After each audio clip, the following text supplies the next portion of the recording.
بسم الله الرحمن الرحيم. الحمد لله رب العالمين، والصلاة والسلام على سيد المرسلين وعلى آله وأصحابه أجمعين. أما بعد، فأعوذ بالله من الشيطان الرجيم. بسم الله الرحمن الرحيم. الحمد لله فاطر السماوات والأرض، جاعل الملائكة رسلا أولي أجنحة مثنى وثلاث ورباع، يزيد في الخلق ما يشاء، إن الله على كل شيء قدير. ما يفتح الله للناس من رحمة فلا ممسك لها، وما يمسك فلا مرسل له من بعده، وهو العزيز الحكيم. صدق اللہ مولانا العظیم. اس سورت کا نام سورۃ فاطر ہے، مکی سورت ہے، قرآن کریم کی ان عظیم صورتوں میں سے ہے جو لفظ الحمدللہ سے شروع ہوتی، جیسے سورہ فاتحہ، سورہ انعام، سورہ کہف، سورہ سبا، یہ سورہ فاطر جو کلمہ الحمدللہ سے شروع ہو رہی ہیں. ساری تعریفیں اور کمالات اور خوبیاں صرف اور صرف اللہ کے لیے. مکی صورت ہے. آپ حضرات جانتے ہیں مکی صورتوں میں نظریات، عقائد پر زیادہ گفتگو ہوتی ہے. اللہ کے وجود کے دلائل، انبیاء علیہم السلام کی رسالت کی صداقت، جنت،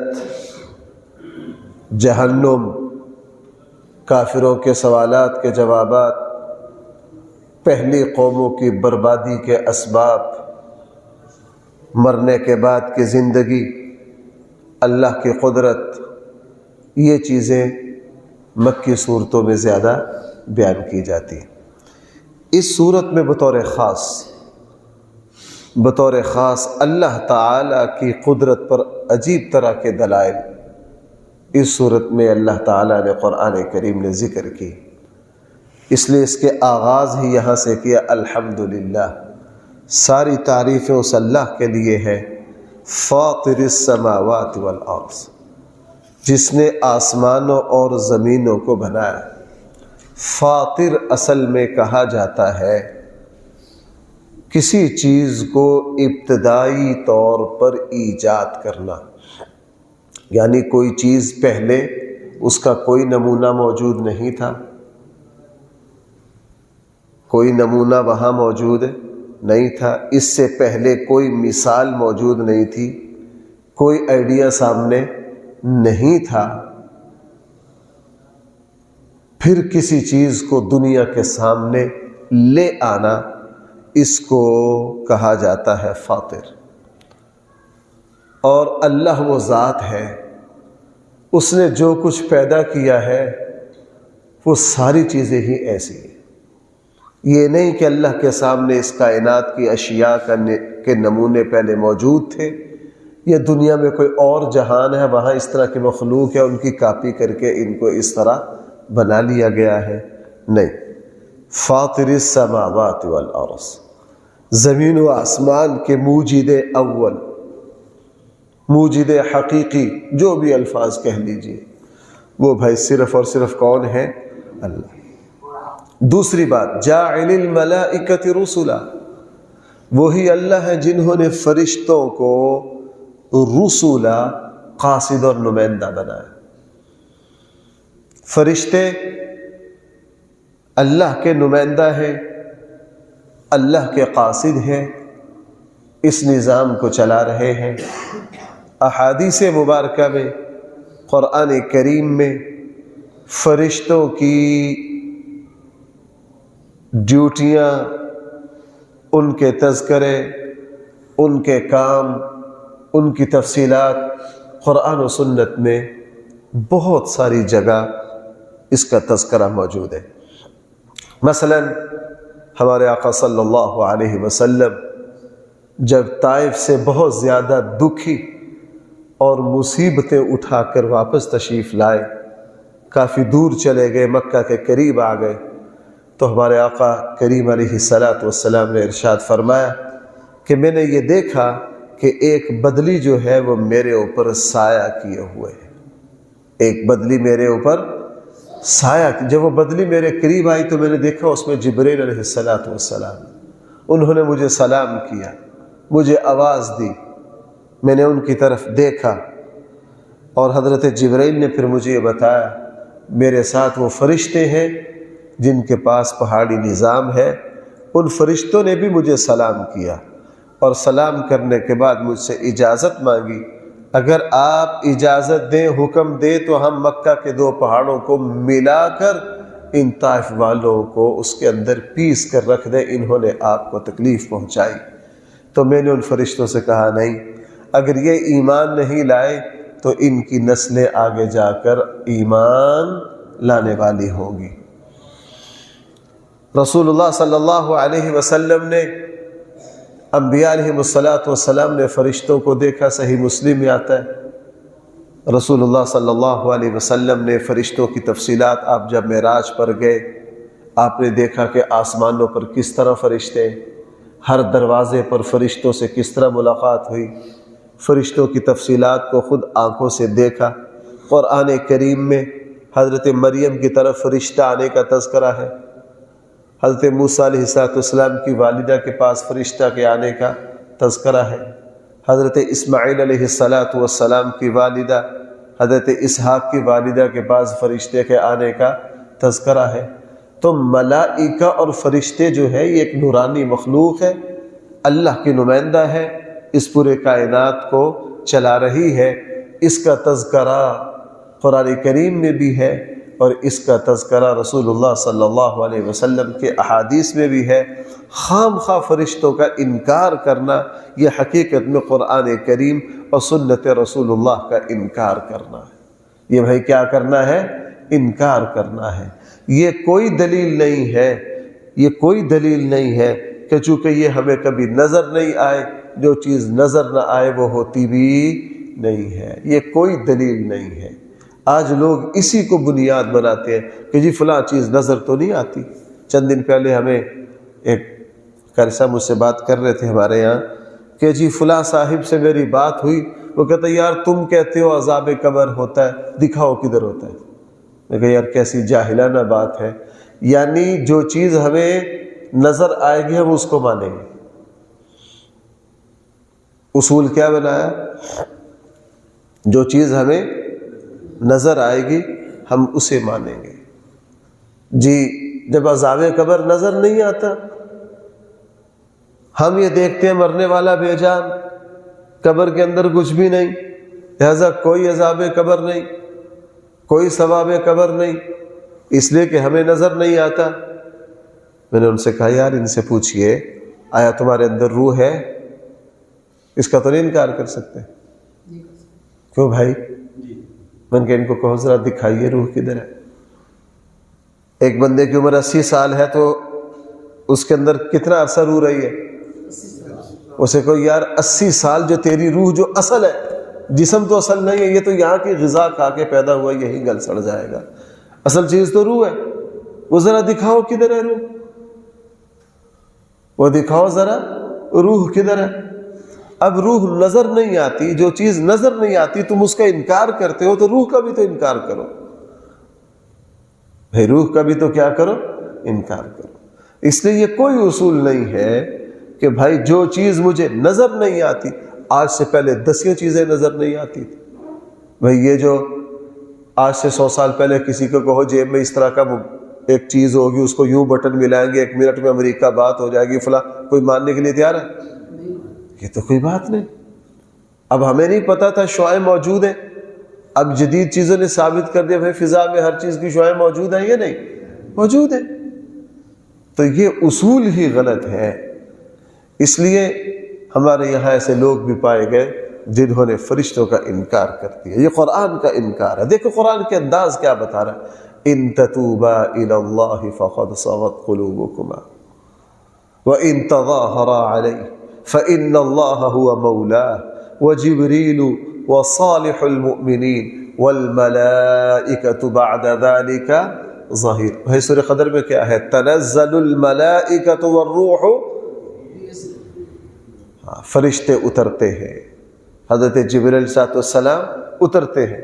قرآن کریم میں ان چیزوں کا تذکرہ ہے. بہرحال رسول اللہ صلی اللہ علیہ وسلم نے قرآن کریم میں جا بجا فرشتوں کا تذکرہ ہے. یہاں اللہ کی ساری تعریفیں اس اللہ کے لیے ہیں جس نے آسمان اور زمینوں کو بے مثال بنایا. جاعل الملائکۃ رسلا، اور اس نے فرشتوں کو قاصد اور نمائندہ، وہ فرشتے الی اجنحۃ جو پروں والے ہیں، مثنا کوئی 2 پروں والا ہے، وثلاثا کوئی 3 پروں والا ہے، ورباع کوئی 4 پروں والا ہے. وہ اڑتے ہیں منٹوں میں یہاں منٹوں میں وہاں. صحیح مسلم میں ہے ہمارے آقا صلی اللہ علیہ وسلم نے فرمایا میں نے جبریل علیہ السلام جو ہے ان کے 600 پر ہیں. کتنے پر ہیں؟ تبھی تو حضرت جبریل علیہ السلام منٹوں میں یہاں اور منٹوں میں کہاں پہنچ جاتے ہیں؟ ساتھ میں آسمان پہ. اللہ نے یہ شان رکھی، اللہ نے یہ رفتار رکھی. اس لیے فرشتے جو ہیں وہ بھی اللہ کی قدرت کا شاہکار ہیں. پرندے ہم یہاں دیکھ لیجئے قرآن کریم نے سورہ ملک میں اولم یروا الی الطیر فوقہم صافات ویقبضن، لوگوں پرندوں کو نہیں دیکھتے تم؟ یہ اللہ کی قدرت کا نمونہ. اللہ نے مرغا بھی ایسا شاہکار بنا دیا کہ کوئی پرندہ اتنا اڑ بھی سکتی ہے، غوطہ بھی لگا سکتی ہے، تیر بھی سکتی، بھاگ بھی سکتی ہے. کسی پرندے میں 4 خوبیاں جمع، غوطہ لگانے میں آئے اور تہ میں چلی جائے، اڑنے پر آئے تو پتہ کہاں سے کہاں پہنچ جائے، تیرنے پر آئے تو پانی پر تیر رہی ہے، بھاگنے پر آئے تو زمین پر بھاگ رہی ہے، سارا کچھ کر رہی. تو جب اللہ تعالیٰ نے ہمیں یہ پرندوں میں یہ چیزیں دکھا دی تو جو خدا چھوٹے چھوٹے پرندوں میں یہ طاقت پیدا کر رہا ہے وہ فرشتوں میں کیوں نہیں پیدا کر سکتا؟ وہ فرشتوں میں، یہ بات میں اس لیے زور دے کر کہہ رہا ہوں، فرشتوں کا انکار نبوت کا انکار ہے. وہی کون لے کر آتا ہے؟ اگر کوئی کہے فرشتوں کا کوئی وجود نہیں ہے تو نبوت کا بھی انکار ہوگا کہ نہیں؟ جب نبوت کا انکار ہو گیا تو قرآن کریم کا بھی کیا ہو گیا؟ انکار ہو گیا. آگے فرمائے یزید فی الخلق ما یشاء، بڑھا دیتے ہیں تخلیق میں اللہ تعالیٰ جو چاہتے. ان اللہ علی کل شیء قدیر، وہ اللہ تعالیٰ ہر چیز پر قادر ہے. ما یفتح اللہ للناس من رحمت، جو کچھ کھول دے اللہ تعالیٰ لوگوں کے لیے اپنی رحمت، فلا ممسک لہا، اس کو کوئی بند نہیں کر سکتا. وما یمسک، اور جو رحمت کا دروازہ اللہ بند کر دے، فلا مرسل لہ من بعدہ، تو اس کے بعد اللہ کی رحمت کسی تک پہنچے نہیں سکے گی. بھائی یہ جو آیت ہے نا، اس آیت کو سمجھنا آج کے معاشرے میں بہت ضروری ہے.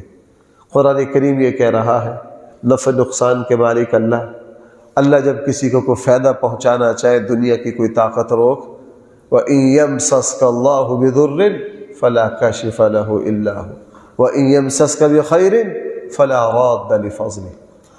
ان آیات پر آج کے مسلمان کے ایمان کی کمزوری اور ضعف کا یہ عالم ہے کہ وہ ایسے وسوسوں کا شکار ہو جاتا ہے کہ قرآن کے سمجھنے والا کبھی بھی وہ غلطی نہیں کر سکتا.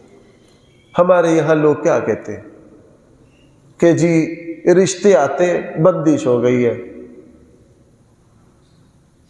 اچھے خاصے دیندار کیا کہتے ہیں؟ رشتے آتے آتے کیا ہو جاتے؟ رک جاتے.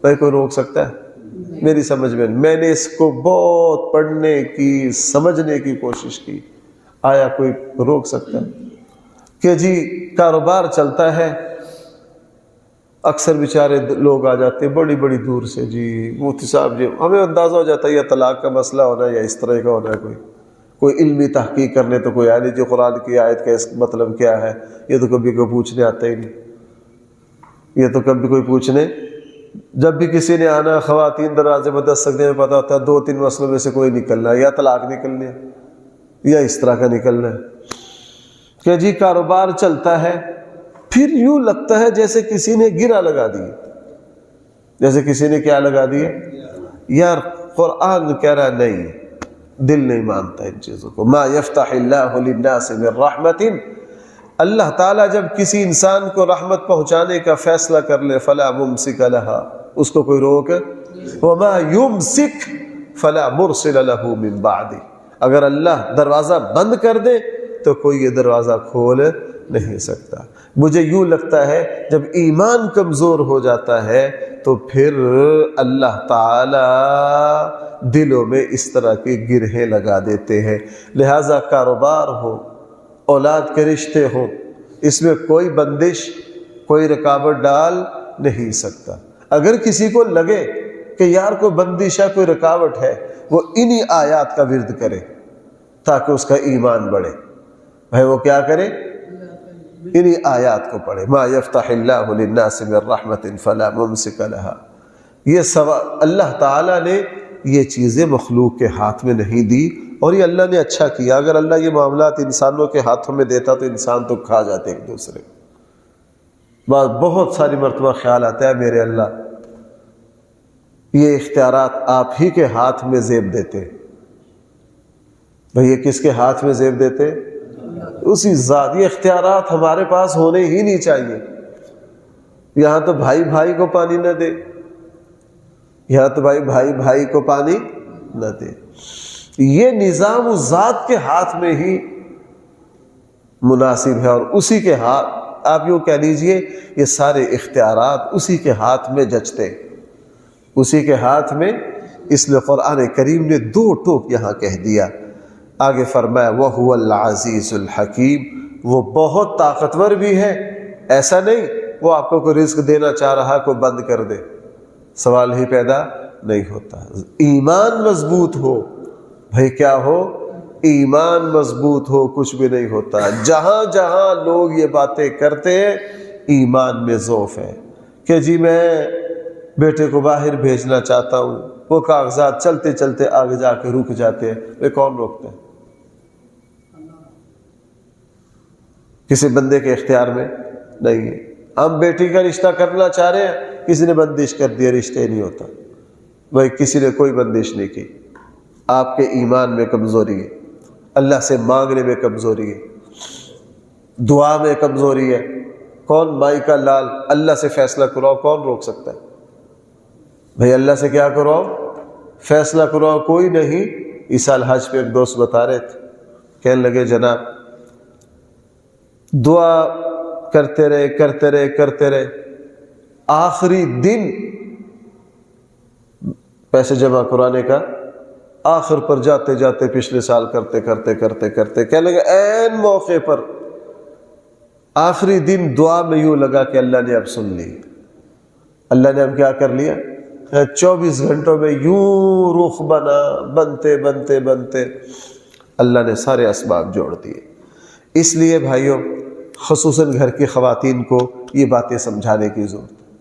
خواتین اس الجھن میں پڑی رہتی ہیں کہ جی کوئی تعویذ دے دیجئے، کوئی وظیفہ بتا دیجئے، ہمارے کاروبار پر بندش ہے، ہمارے رشتوں پر بندش ہے، فلاں چیزوں پر بندش ہے، کہ جی یہ بچہ بہت اچھی طرح پڑھ رہا تھا، اس کا کسی نے دماغ بند کر دیا۔